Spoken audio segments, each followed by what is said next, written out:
Le ministre des Armées, Sébastien Lecornu, s'est rendu hier sur la base aérienne de Saint-Didier en Haute-Marne. Saint-Dizier, celle à laquelle étaient rattachés les deux pilotes décédés mercredi dans une collision entre deux rafales en Meurthe-et-Moselle. Le pilote du deuxième avion, lui, a pu s'éjecter à temps. Il est sain et sauf. On ne connaît pas encore les causes exactes de cet accident.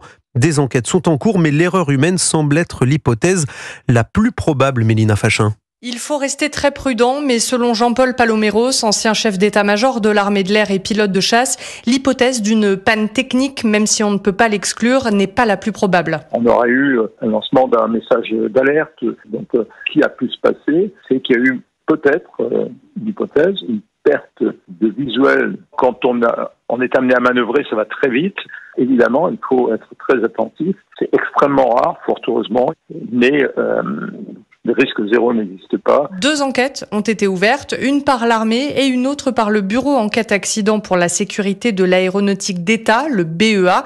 Elles seront extrêmement rigoureuses. Les enquêteurs vont bien entendu interroger le pilote rescapé. Ils vont utiliser et analyser les enregistreurs de vol qui sont très précis, pratiquement au mètre près, à la seconde près. Vu le profil et la nature de cet accident, ça ne devrait pas être très compliqué. Et il estime qu'on devrait connaître les conclusions de ces enquêtes d'ici quelques semaines. Strasbourg, Mélina Fachin, Europe 1.